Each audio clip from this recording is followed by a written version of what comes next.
do you think that the drafters of our law envisaged a situation where, maybe assuming you say there's crisis in the party, you leave the party, but you were elected on the platform of that party, you have the benefits of that party, but you leave the party and you hold on to the benefits of that party? How does it work in terms of you not leaving your position? Perhaps say maybe you're a governor or a senator, but you hold on to that benefit while you enter into another party. The fluidity of our party system makes it difficult to even argue on a very serious note about, what you have as a political party. In places where you truly have political parties, these issues can resonate, these arguments can come. You have families, you have traditions. It's inconceivable to have a Kennedy talk about becoming the Kennedy family being. But here that you can be this in the morning and in the evening you have moved to the Should we accept it? See, it's something that is reprehensible. It's something that is morally reprehensible. But until we deal with those issues that are core, what I'm saying is that this conversation is coming on account of individuals wanting to resort to self-help. You must understand that part. That look, because people have defected and because it has consequences for leadership, then some people want to resort to help. And I'm saying go to court. That's all. You're saying it is reprehensible. Some people might not agree with you. Some people say that we're still evolving as a democracy, and that before we get to that stage where parties are cut and dried, and this is what this party stands for, you will keep getting what you're getting. I answered your question. Personally, I feel bad that we do not have this kind of party that you just talked about now, the one in which can be truly a political party. I'm worried about it. I advocate for that kind of situation. And we are also accused of being, like you said, the accusation will be, oh, you guys don't understand how this. So I understand that. So this, you need to put this somewhere. That while the ideal will be to have a political party system that has all the ennobling qualities that defines it as a political party. We are not there yet. Okay. Do you also? So the whole idea of moving from one place to another will be annoying for me as a person. But beyond that, you have benefited, you have enjoyed all of this all this time.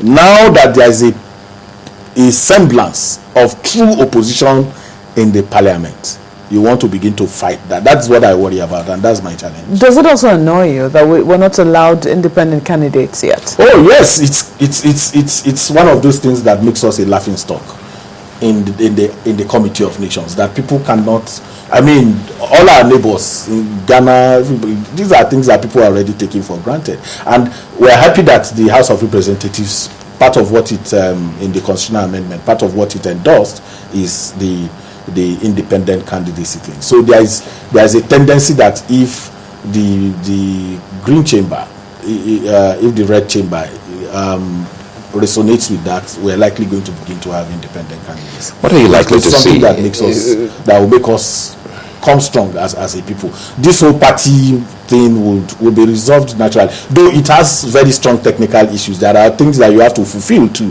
It's not just that you stand up as an independent. There is a lot of work to be done, and we need to also begin to put those structures that allows those kind of things. By not rigging the process, you need to have 10,000 or so within your community sign and endorse, so you don't sit in one room and write all of that out. So those infrastructure to get that happening, we should put it in place. Now, you talked about ideologies now, which is absent, and you say, well, at least that gives room for anyone and everyone to go to any party he or she feels for now, because there's nothing that sets them apart that you can actually see.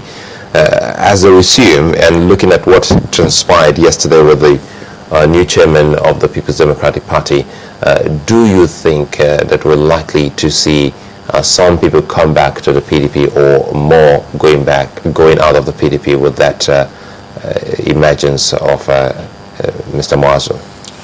I don't think so. I don't think so. I think the crisis is deeper than quite a lot of people understand. First, it has more to do. You know that in play is not just is about who controls the soul of the party. And I don't see how the emergence of Mr. Nwagwu guarantees that control for the people who have left. I don't see that. I don't see how that changes the fear of persecution and intimidation that made quite a lot of them leave in the first instance. Because that needs to be addressed not just from the point of you have appointed a new chairman, the institution, the structure, the attitude of those who appointed them, the issue of consensus, the issue of lack of contest. Because those are the issues. People want to contest and they are muzzled out. They are not allowed to even aspire within a political party that they are members of.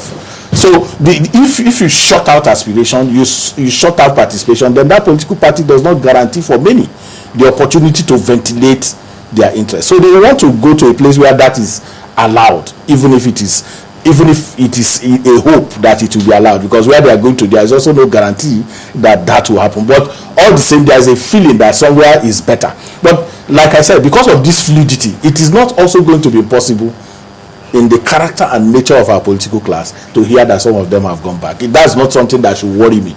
But what is important, it is not going to worry me because it's not going to be out of sync with what you know for members of our political class. But more importantly is first and foremost that the issue you raised about ideology.